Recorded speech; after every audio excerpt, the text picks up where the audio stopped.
Bem, pessoal, continuando então o nosso curso completo de matemática, curso promovido pelo site intelimax.com.br e o site mjailton.com.br, nós vamos falar agora de números primos, né? O que são números primos?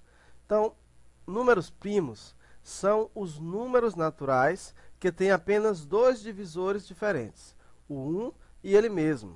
Ou seja, todo número que só pode ser dividido por ele mesmo e por 1 é chamado de números primos.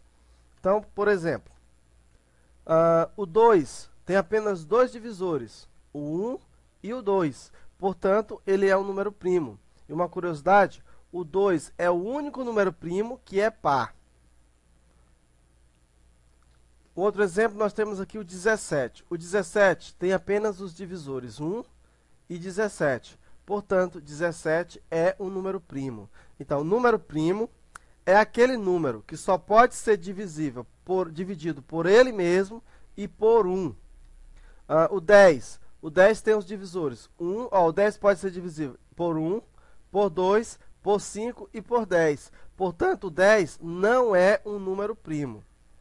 Então, nós temos aqui algumas observações. O 1, ele não é um número primo. Por quê? Porque ele tem apenas um divisor, que é ele mesmo. Então, o número primo ele tem dois divisores diferentes, o 1 e ele mesmo. O 1 não é número primo por quê? Porque ele tem apenas um divisor, que é ele mesmo, que é o 1. O 2 é o único número primo que é par. Então, o único número primo que é par é o 2. Por que ele é primo? Porque ele só pode ser divisível por 1 e por 2. E como ele é par, então ele é primo e ele é par. Os números que têm mais de dois divisores são chamados de números compostos. Exemplo, o 15 tem mais de dois divisores. O 15 é um número composto. O 15 pode ser divisível por 1, por 3, por 5 e por 15. Né? Então, ele é um número composto. Então, reconhecimento de um número primo. Para saber se o número é primo, dividimos esse número pelo menos pelos primos 2, 3, 5, 7, 11, etc. Até que tenhamos ou uma divisão com resto zero, e neste caso o número não é primo, ou uma divisão com quociente menor que o divisor, e o resto diferente de zero. Neste caso, o número é primo. Explicando isso aí melhor, seria o seguinte. Quando você tem um número, você tenta dividir esse número por 2, por 3, por 5, por 7, por 11, por 13, e assim sucessivamente. Você vai dividindo esse número. Se você conseguir obter uma divisão com o resto zero, então o número ele não é primo.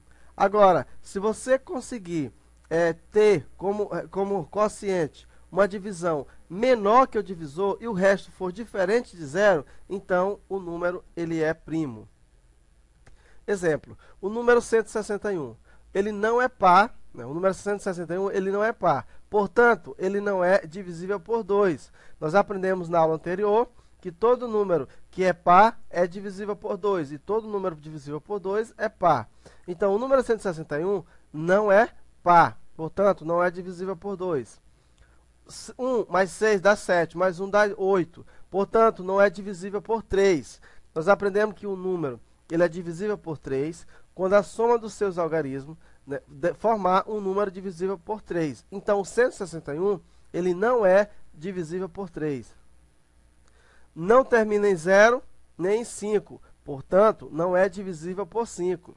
Também não termina em 0, 0. E 61 não é divisível por 4, portanto, esse número também não é divisível por 4. Então, não é divisível por 2, não é divisível por 3, não é divisível por 4, não é divisível por 5.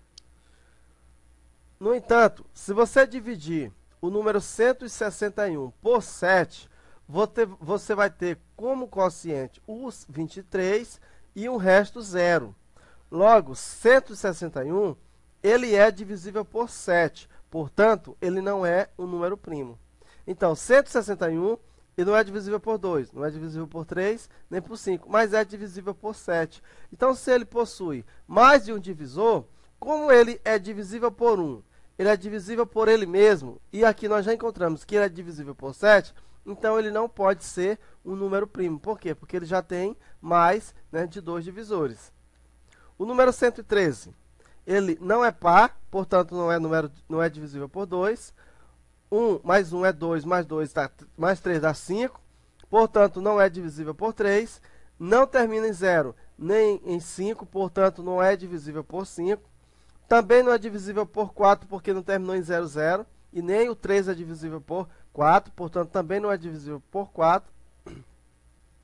Por 7, quando você divide 113 por 7, dá 16. O resto dá 1.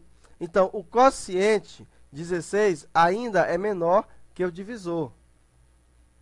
Então, vamos pegar aqui o número 113, ó, 113, e vamos dividir por 7. 11 dividido por 7 vai dar 1. 1 vezes 7 é 7, para 11 dá 4. Sobrou 43. 43 por 7 vai dar 6. 6 vezes 7, 42. Para 43, 1. Então, veja só. O número 113, ele dividindo por 7, observa que ele não dá como quociente o 0. Então, está escrito aqui, ó. Divisível por 3 com o resto 1. O quociente 16 ainda é menor do que o divisor. Isso quer dizer que ele pode ser divisível por mais valores. Então, vamos tentar por 11. Então, por 11, ó, vou pegar aqui 113 e vamos dividir por 11. 11 por 11 dá 1. 1 vezes 11 é 11, para aqui sobrou, aqui 11 dá 0, e aqui sobrou 3. Se você tentar fazer essa divisão, você vai ter que colocar um 0 aqui, um 0 aqui. Então, nós precisamos colocar aqui um 0 aqui, né? E aqui vai sobrar isso aqui. Por quê? Porque eu baixei o número, ele ainda continua menor. Então, aqui ficou esse valor. Então, o que acontece? 113 por 11 deu 10. O resto deu 3. O quociente 10 é menor do que o divisor. Ó, o quociente 10 é menor do que o divisor, 11. E, além disso, o resto é diferente de 0. Portanto, 113 é um número primo. Não sei se você entendeu, mas eu vou explicar de novo. Por exemplo, eu tenho aqui o número 113. O número 113 não é divisível por 2, por 3, por 4, por 5, por 6. E nós vamos fazendo a divisão. Quando nós dividimos esse número por 11, o que acontece? Quando dividimos por 11, observa que o quociente tem como resultado um valor menor do que o divisor. E o resto não é 0. Se o resto fosse 0, esse número não seria número primo, porque ele teria um divisor. Como o resto for diferente de 0, então esse número é primo. Quando eu dividir por 7, olha só, o quociente ficou maior do que o divisor. Aqui o quociente ficou menor. Quer dizer que você não vai conseguir mais dividir esse número por nenhum outro. Então, ele só vai poder ser divisível por 1 ou por ele mesmo, porque o quociente já está menor do que o divisor. Logo, como esse número o quociente é menor do que o divisor e sobrou o resto, então nós concluímos que esse número é um número primo.